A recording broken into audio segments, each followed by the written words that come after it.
Ready to unpack some serious holiday history? Buckle up, because today's deep dive is all about Christmas. We're exploring excerpts from the Wikipedia article on Christmas, and let me tell you, there's way more to this holiday than meets the eye. You're absolutely right. Most people don't realize just how much history is packed into those seemingly simple traditions. Yeah, we'll be peeling back those layers to uncover the surprising truth about Christmas, from its ancient origins to its modern-day controversies. We'll explore how Christmas has evolved over time, absorbing influences from pre-Christian rituals, religious beliefs, and cultural practices from all over the globe. It's like a giant melting pot of holiday cheer, right? Exactly. And you know that saying Christmas starts earlier every year? Well, turns out there's a whole lot of historical truth behind that. I'm sensing a story here. Christmas wasn't always the peaceful, family-centered holiday we picture today. In fact, during the medieval period, it was more like a giant carnival, with massive feasts, rowdy caroling, and a general atmosphere of revelry that lasted for weeks. Whoa, weeks. That's a far cry from the cozy fireside gatherings we usually imagine. Right. They even had this tradition of roasting a whole boar for the occasion, called the Yule boar. Can you picture that on your Christmas dinner table? Not unless it comes with a side of fire-breathing dragon. Talk about a holiday feast. But you mentioned it wasn't always peaceful. Oh yeah, Christmas has often been a point of contention throughout history. Take, for instance, the Puritans in 17th century England and colonial America. They actually banned Christmas. What? No Christmas cookies, no carols, no presents. What was their problem? Well, they saw Christmas as lacking any biblical basis and considered all the celebrations a bit too much, excessive, frivolous, even pagan. They wanted to focus on pure Christian devotion and saw those festivities as distractions. So they were like the ultimate Christmas Grinches. You could say that, but get this, people actually rioted in protest. They defied the ban, held their own celebrations, and even played football as a form of festive rebellion. Football! Now that's a holiday tradition I can get behind. It's incredible how much passion this holiday has ignited throughout history. It really is. And speaking of igniting passions, let's talk about the date itself, December 25th. Why that specific day? Yeah, what's the deal with December 25th? Was it really Jesus' birthday, or is there more to the story? Well, the actual date of Jesus' birth is unknown, but there are a few fascinating theories about why December 25th was chosen. One popular theory is what's called the history of religions theory. It suggests that early Christians strategically chose December 25th to coincide with existing Roman celebrations. Oh, so they kind of merged the Christian holiday with some pagan traditions. Sneaky. It was more about adapting to the existing cultural landscape. The Romans already had a major festival on December 25th called Dies Natalis Solis Invicti, which celebrated the invincible sun. Ah, the winter solstice. The shortest day of the year when the sun starts to reborn. Makes sense. Exactly. By associating Christ's birth with this date, the Church could symbolically connect the birth of Jesus with the birth of the unconquerable sun, a powerful symbol of light overcoming darkness. It's like layering those meanings, a holiday double whammy. Precisely. But there's another intriguing theory called the calculation theory. It's based on the idea that December 25th falls exactly 9 months after March 25th, the traditional date of the Annunciation. Oh yeah, the Annunciation, when the angel Gabriel told Mary she was going to have a baby. So 9 months for pregnancy equals a December 25th birthday? That's the idea. It's all about biblical chronology and connecting those key events in the Christian narrative. Fascinating how they wove those stories together. But I've always wondered if everyone actually celebrates Christmas on the same day. That's a common misconception. Yeah. Many Eastern Orthodox churches follow the Julian calendar, which places Christmas on January 7th, according to the Gregorian calendar that most of the world uses. Wow. So different Christmases happening on different days. It's like a global game of holiday time zones. I wonder if those kids get double the presents. Yeah, huh? It's a good question. But, it's actually pretty cool that even something as seemingly universal as Christmas has these variations. It speaks to the diversity of cultures and how they've shaped this global holiday. Absolutely. And speaking of cultural differences, I've always been fascinated by how different countries approach Christmas dinner. I mean, some go for the classic roast turkey, others have fish or goose as their main dish, and then there are all those crazy regional delicacies. Oh, don't even get me started on the food. From panettone in Italy to those poppy seed rolls in Eastern Europe, it's a culinary adventure just thinking about it. But you're right, those variations are fascinating, and they perfectly lead us into our next stop, the evolution of Christmas traditions. Let's open up this treasure chest of customs. We're talking everything from humble nativity scenes to the epic saga of Santa Claus himself. We'll uncover the layers of symbolism woven into those customs. Evergreen trees, twinkling lights, festive colors, it's all connected to deeper meanings. You'll never look at a candy cane the same way again. Let's start with those nativity scenes. I mean, you see everything from simple setups to those elaborate displays with real people and animals. Right. The tradition has its roots in 10th century Rome, but it was really St. Francis of Assisi in the 13th century who popularized it. It's a visual representation of the nativity story, but you'll find incredibly different interpretations across cultures. Yeah, like those super detailed ones in Poland with famous buildings, or the Italian versions with those beautiful hand-painted figures. It's like art meets religion. Exactly. Each culture brings its own artistic flair and local customs to the scene. Okay, now for caroling. I love a good Christmas carol, but some of those tunes are ancient. Is there a reason for that medieval vibe? Many carols actually originated as medieval folk songs, sung during different celebrations throughout the year. Later, they were adapted for Christmas, giving them that distinct old world feel. Like Good King Wenceslas. That one's definitely got some medieval roots. Makes sense. So caroling is like a musical time machine, connecting us to those ancient celebrations. But now we've got Mariah Carey and Michael Bublé belting out Christmas tunes. Absolutely. Christmas music has become its own industry, blending the sacred and the secular in a way that reflects the modern holiday experience. Okay, let's talk about the big one, gift giving. From St. Nicholas to the modern-day Santa Claus, this whole evolution is wild. The story begins with St. Nicholas, a 4th century Greek bishop known for his generosity. His feast day on December 6th involved gift giving, but it eventually shifted to Christmas Eve during the Protestant Reformation. And then Santa got a serious makeover in America thanks to figures like Washington Irving and the cartoonist Thomas Nast, right? They absolutely shaped the Santa we know today. They gave him the jolly red suit, the white beard, and that magical sleigh pulled by reindeer. But wait, there's more. We've got the Christkind, the Scandinavian Tomtite, and the Italian Babbo Natale. Every culture has its own twist on the gift giver. It's like a global gift-giving party, with each culture adding its own unique flavor to the mix. But remember those commercial Christmas cards that started back in 1843, and then came Christmas stamps and those cute charity seals? Yeah, it's crazy how Christmas has become such a massive cultural and economic force. Oh, for sure. Christmas trees, decorations, wrapping paper, special foods. It's a whole economic ecosystem.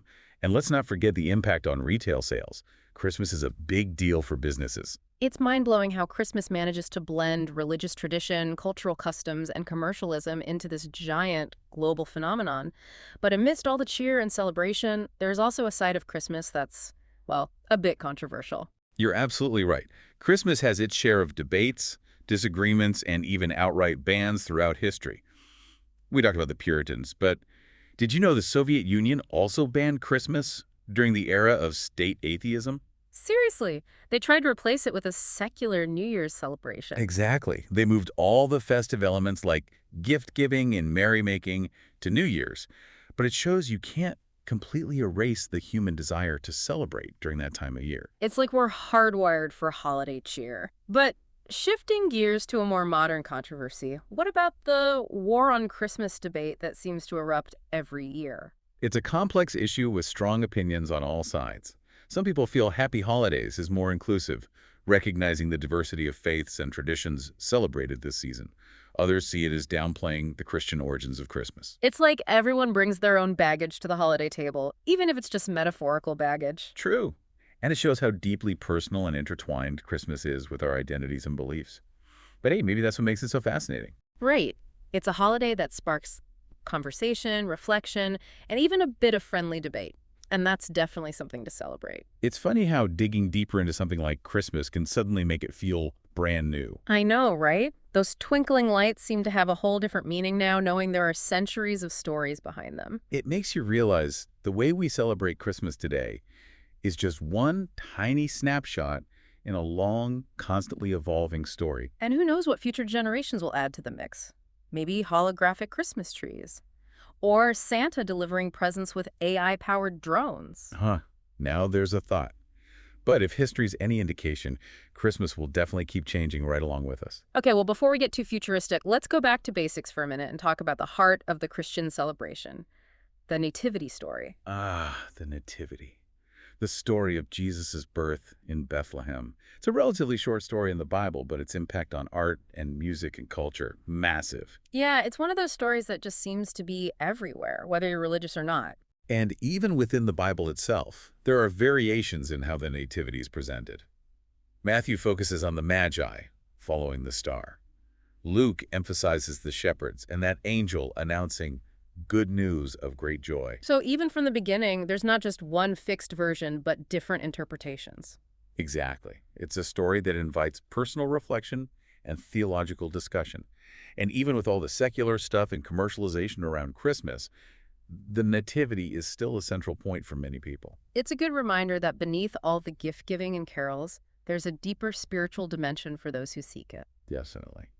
But speaking of different perspectives, we should talk about some of the controversies Christmas has faced, both historically and today. Yeah, we talk about the Puritans trying to ban Christmas in the 17th century. Any other historical examples? Well, there's the Soviet Union's ban during the Soviet era.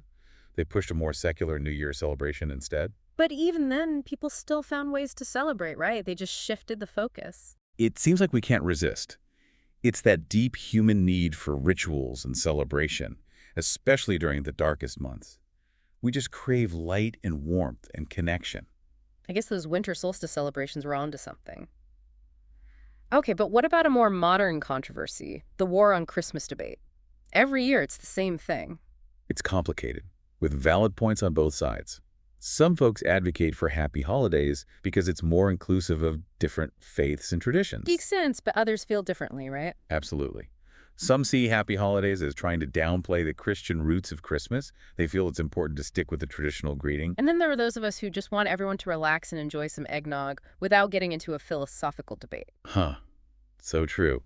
But it's good to remember that these conversations often come from deeply held beliefs and values. It highlights how much Christmas is tied to our personal identities and experiences. Okay, let's talk about those Christmas traditions. So much symbolism and meaning packed into even the simplest decorations. You're right. Each element, from the evergreen tree to that star on top, has a story. Let's start with the Christmas tree. Why do we even bring a tree inside and decorate it? It actually goes way back, long before Christianity. Evergreen trees were already symbolic in many cultures. Life, rebirth, the triumph of light over darkness during the winter solstice. So it's like bringing that ancient symbolism of hope right into our homes when it's darkest outside. Exactly. And as Christianity spread, they adapted that symbolism. The tree's shape came to represent the Holy Trinity, Father, Son, and Holy Spirit. So it's more than just a pretty decoration, it's a visual representation of belief. Absolutely. And the decorations themselves evolved over time, too. Early Christians in Germany started with apples, representing the Garden of Eden. So our ornaments have a connection to the story of Adam and Eve. And later they added candles, symbolizing Christ as the light of the world. Then eventually all the baubles and tinsel and everything we see today. Amazing how much meaning is tucked away in those ornaments. Okay, what about Christmas stockings? Hanging by the fireplace. How did that start?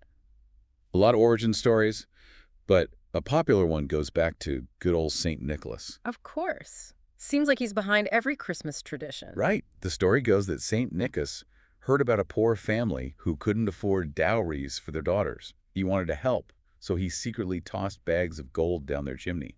And guess what? They landed in stockings, drying by the fire. So it's like a symbol of St. Nicholas's generosity and helping those in need. That's the idea, a reminder that Christmas is about giving and compassion. But of course, St. Nicholas eventually evolved into the Santa Claus we know, with all the reindeer and the North Pole workshop and everything. Speaking of different cultures, there are so many unique Christmas traditions around the world. Any that really stand out to you? One that always fascinates me is Krampus. He comes from Alpine folklore and actually travels with St. Nicholas. Wait, hold on. I thought it was all elves and reindeer. Who's this Krampus character? Well, he's kind of a darker side to St. Nick, often depicted as this horned, hairy beast. And he punishes naughty children, unlike St. Nick, who rewards the good ones. Wow, that's a bit of a twist on the whole Christmas spirit. It is. Huh. But it shows that Christmas isn't always just about sweetness and light. There's a bit of darkness and mischief mixed in, too. Like a reminder that even our favorite holidays have their shadows and contradictions. What about mistletoe? Hanging it up and kissing under it, what's that all about? Mistletoe has a ton of history, myth, and beliefs attached to it. Norse mythology links it to the god Balder, who was killed by a mistletoe arrow. For the Celts, it had magical properties, bringing good luck and warding off evil. So it's a plant with some serious baggage. But when did we start kissing under it? Probably started in ancient Rome during their Festival of Saturnalia, a winter solstice celebration. People would exchange gifts, feast, party. Kissing under the mistletoe was thought to bring peace and goodwill. Wow, so from pagan rituals to the Roman Empire, that tradition's come a long way. It's incredible how these ancient customs get woven into our modern holidays. And it's not just ancient history either. More recent events and trends have shaped Christmas too. Like how the Santa we know today was largely created by American artists in the 1800s. Yeah. Exactly. But also think about the 20th century, the rise of consumerism. That had a huge impact on Christmas, especially in Western cultures. All that emphasis on gift-giving and decorations. It's hard to imagine Christmas without shopping malls and commercials and holiday advertising everywhere. Right, it's become such a big part of the experience.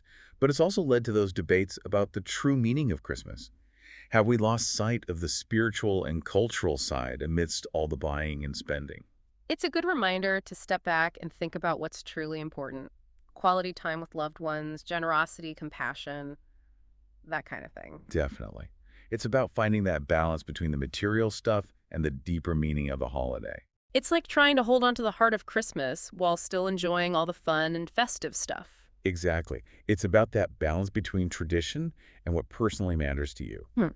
As we keep exploring, it's so clear that Christmas is way more than just a day on the calendar. It's like this incredible mix of history, religion, culture, even some controversy. And despite all that complexity, it still has this power to capture our imagination, that sense of wonder and magic. It makes you reflect on the past, celebrate the present, and look forward to the future with hope. And even in a world that often feels divided, it reminds us that there are still these shared experiences and traditions that connect us. Okay, but before things get too serious, let's lighten up and talk about some of the fun stuff. What about all the delicious food and treats? I'm always down for some festive feasting. What did you have in mind? What's the story behind some of those classic Christmas dishes? Like, why is ham such a big deal? It goes way back, a mix of pagan and Christian customs. In pre-Christian Europe, the wild boar was a sacred animal for the winter solstice. As Christianity took hold, the boar got swapped for the domesticated pig, and ham became the symbolic dish for Christmas. So it's a culinary evolution from wild boar to Christmas ham. Exactly. And in medieval Europe, pigs were usually slaughtered in the fall, so the cured ham was ready just in time for Christmas. Practical, right? But what about Christmas pudding? That dense, rich, boozy dessert? What's its story? It always seemed like such a unique dish full of history. It actually evolved from a medieval dish called frumenti, basically a porridge with grains, dried fruits, and spices. Over time, it got richer, more elaborate, and bam, Christmas pudding was born. A dessert that evolved alongside our taste buds. I love it. And a lot of families still do the whole stirring the pudding ritual, right? Yeah.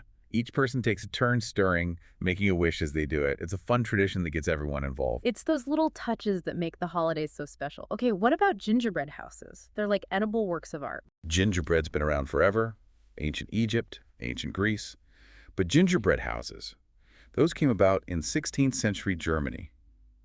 They were inspired by the Brothers Grimm fairy tales, specifically Hansel and Gretel. Ah, that gingerbread house in the woods luring those kids in. Exactly. And from there, the tradition spread throughout Europe and eventually landed in America, becoming a Christmas staple. It's amazing how food can trigger those feelings of nostalgia and childhood wonder. It's more than just food, right? It's about memories, emotions, cultural connections. And Christmas is all about those connections, those gatherings with loved ones. Let's talk about that social side of Christmas, how it brings people together. I'm all for it. Where do you want to start? Gift giving. It's such a huge part of Christmas, but it wasn't always about what it is today, was it? Definitely not. In early Christianity, Christmas gifts were more about charity, giving to those less fortunate, honoring St. Nicholas, and that spirit of generosity. So a very different focus than the big gift exchange we have now. But then Christmas became more commercialized, especially with department stores and mass production. Suddenly, it was easier and cheaper to buy more gifts for more people. And there goes our wallets. But seriously, it's interesting how economic and social changes influence traditions. Absolutely. And while the commercial side can be a bit much, gift giving can still be meaningful, expressing love, appreciation, thoughtfulness. It's about finding that balance between the material thing and the emotion behind it. What about Christmas cards? Such a simple thing, but they mean a lot. You're right. It's a way of saying, I'm thinking of you in a very real, tangible way, staying connected, especially with loved ones who are far away. I love getting cards. It's like a glimpse into people's lives, photos of their kids, updates on what they've been up to. It's nice. It's a way to share in the joy of the season, even from a distance.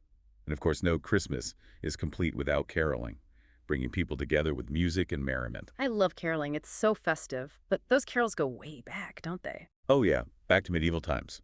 Originally, they were folk songs for various celebrations.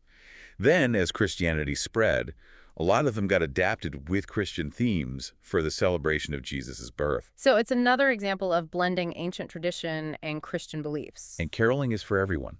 Doesn't matter your age, background, or if you can even sing. It's just about that joy of singing together. Spreading holiday cheer and connecting with your community. And if you'd rather just listen, plenty of Christmas concerts and recordings out there. Christmas music has this unique power, doesn't it? Evokes memories, stirs up emotions, creates that warm, fuzzy feeling. It really does bring people together. As we keep going with this Christmas deep dive, it's so clear this holiday is much more than we often think. It's this amazing blend of history, religion, culture, even some debate and disagreement. But it also continues to fascinate us, inspire us, and evoke strong emotions. It speaks to the power of tradition and our need to celebrate, connect, and find hope. But before we wrap up, we have to talk about Christmas creep. You know, decorations and music popping up earlier and earlier each year. Ah, yes, the ever-expanding holiday season. It's like summer's barely over, and bam, we're already hearing jingle bells. There are a lot of factors at play, right? Retailers wanting to maximize those sales, media outlets pushing holiday content. And let's not forget our own desire for some festive cheer. True. Some people hate it, some embrace it. I guess it depends on how you personally experience the holidays. No right or wrong answer. It's about finding what works for you and making the holiday your own. And speaking of making it our own, I think it's important to remember the true spirit of Christmas amidst all the hustle and bustle. Absolutely. It's easy to lose sight of the deeper meaning. So what does that mean to you, the true spirit of Christmas? It's about love, compassion, generosity, hope. Reaching out to others, spreading kindness, celebrating the connections that matter most. Appreciating the simple things, being grateful for what we have, remembering those less fortunate. It's about creating memories that last and sharing those special moments with loved ones. Embracing peace and goodwill towards all, and carrying those values with us, not just during the holidays, but all year round. Beautifully said.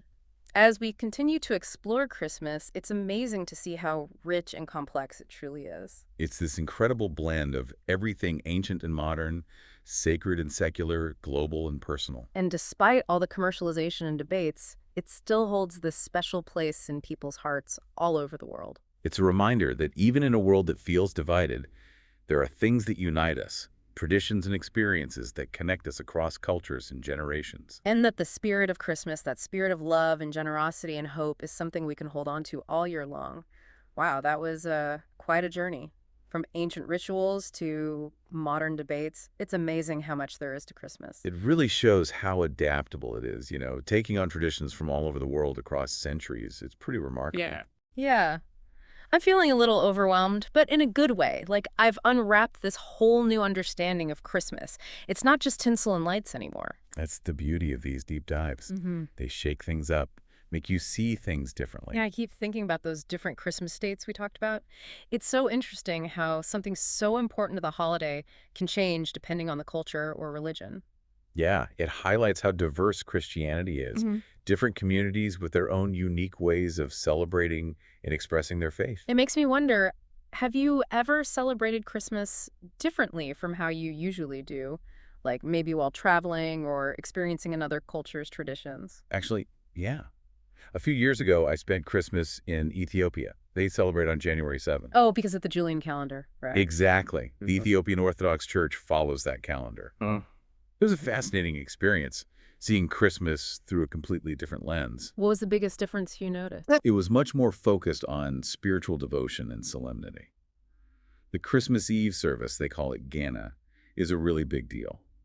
Hours of chanting, prayer, a procession with priests carrying these brightly colored umbrellas. Wow, that sounds so different from the celebrations you see in a lot of Western cultures. It was a powerful reminder that there are so many ways to celebrate Christmas, as many as there are cultures and communities. I guess that brings us back to the big question, right? What does all this mean for us as we head into another Christmas season? Hmm. I think the biggest takeaway is that Christmas is not some fixed thing stuck in the past. It's alive, it's changing, reflecting the values and beliefs and experiences of everyone who celebrates it. So how do we navigate all that? The changing traditions, the expectations, while still holding on to the true meaning of Christmas? I think it comes down to making conscious choices. You can choose to embrace the commercial aspects, or maybe focus more on the spiritual side, hold on to family traditions, or explore new ways of celebrating. It's finding what feels right for you, that balance between tradition and personal meaning. Exactly. And remember, there's no right or wrong way to do Christmas. The important thing is to approach it with an open heart, a sense of generosity, a willingness to connect with others. And to remember, it's more than just a day on the calendar, right? It's a spirit, a feeling, a chance to reflect on what really matters. Well said.